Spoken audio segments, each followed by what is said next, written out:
Atiku Abubakar had made a decision that instantly changed the atmosphere of Nigeria's political space. It was not a quiet move, and it was not a small one.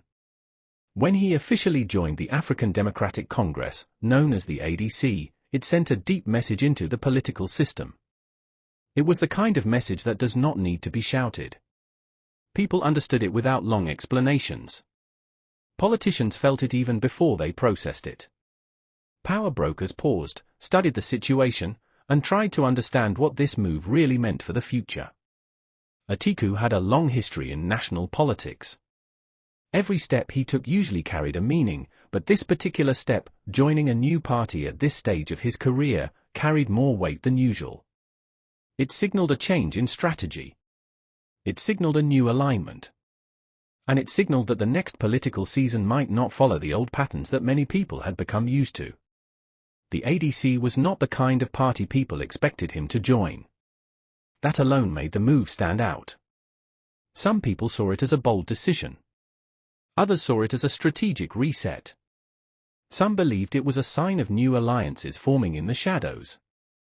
Whatever anyone believed, one thing was clear: the move had consequences, and those consequences began to form even before anyone spoke openly about them. In the days that followed, Atiku moved quietly between meetings, gatherings, and consultations. His team was active. His advisors were focused. There was a sense of purpose in everything happening around him. But underneath all of that, there was also a sense of tension, subtle at first, then stronger with each passing day.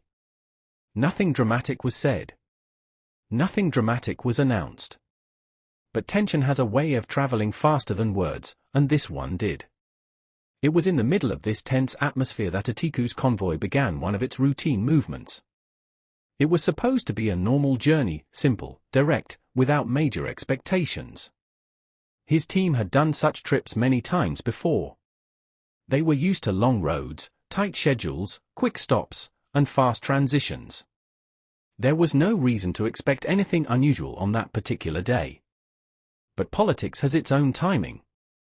And sometimes, danger does not give a warning. It simply shows up when it wants to. As Atiku's vehicles moved forward, the road ahead felt ordinary. Nothing signaled trouble. Nothing suggested a change in the rhythm of the day. The convoy kept its steady pace, with everyone focused on reaching the next destination. But beneath the calm, something else was forming. Something hidden. Something unexpected. Without any signal, without any noise, without any earlier hint, the atmosphere shifted in an instant. Unknown gunmen emerged and launched an attack on the convoy. It happened sharply, fast enough to create tension but controlled enough to show that the attackers were not acting randomly. They moved with purpose, not confusion. It was the kind of attack that suggests planning, not impulse. In that moment, the political meaning of Atiku's recent decision started to feel heavier. The attack was not just a physical act, it was a message. A warning. Or perhaps even a test. It was too closely timed with his joining of the ADC for anyone to ignore the connection. Whether it was a coincidence or a response, nobody could say for sure. But everyone felt the same thing: the move he made had already begun to reshape the political environment around him. The convoy did not collapse under the pressure. His security team responded quickly. They had been trained for moments like this. But even with their fast response, the shock of the attack remained. It was the kind of incident that forces people to think deeply about the risks tied to political decisions. It reminded everyone in the convoy that politics in Nigeria is not just about speeches, campaigns, promises, and party structures. It is also about survival. No life was lost during the attack, but the tension that followed was real. It settled in the air and stayed there, long after the immediate danger had been controlled. Every person inside that convoy understood that something had changed. The attack was not just a moment, it was a signal. And it made one thing very clear: Atiku's move to the ADC had opened a new chapter, and not everyone was comfortable with that chapter beginning. His team remained focused, but they also became more alert. The attack pushed them into a new mindset.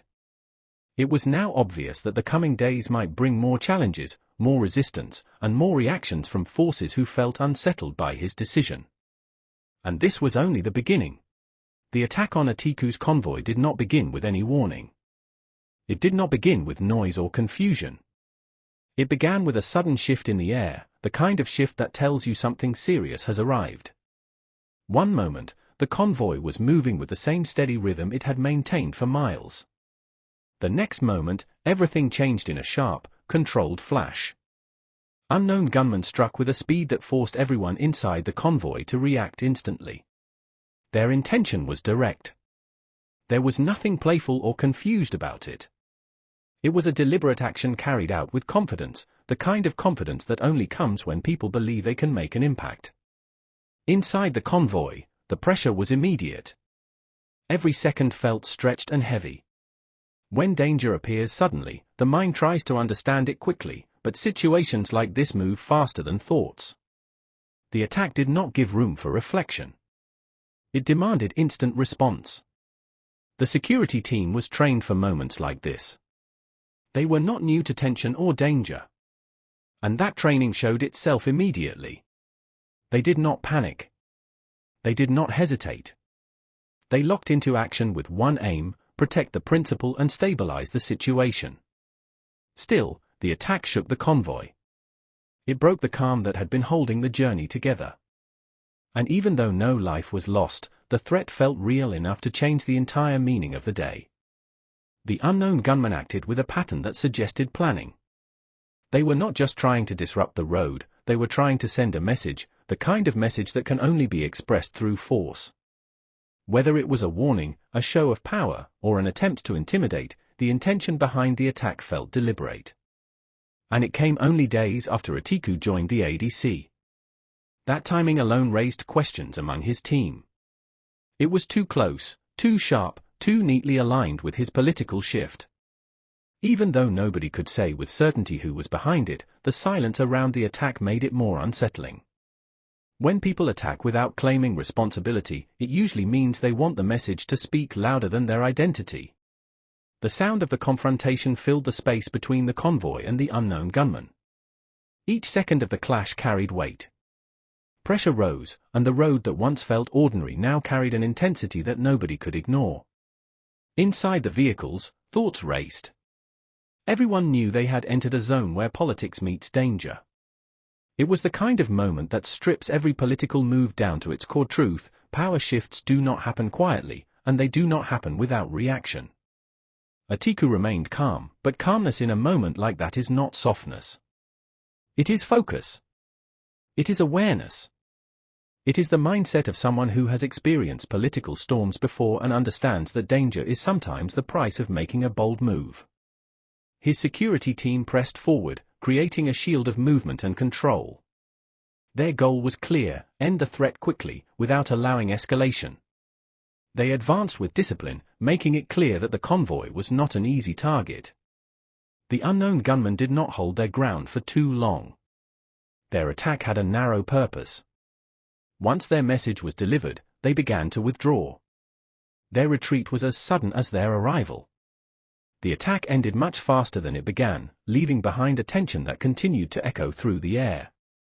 In the aftermath, the convoy paused to regroup. Everyone took a breath, not a breath of relief, but a breath of recognition. They understood what had just happened. They understood that the attack, by unknown gunmen, carried a political shadow that could not be ignored. No life had been lost, which was a victory in itself. But survival did not erase the seriousness of the incident. The attack had introduced a new awareness, a new understanding of the road ahead. Political moves come with consequences. Everyone in the convoy already knew that, but this attack strengthened that reality with a sharp, unforgettable moment. What made the situation even more intense was the silence that followed. There was no immediate claim of responsibility. There was no explanation. There was no voice behind the attack. And when danger arrives without a visible face, it creates a deeper sense of uncertainty.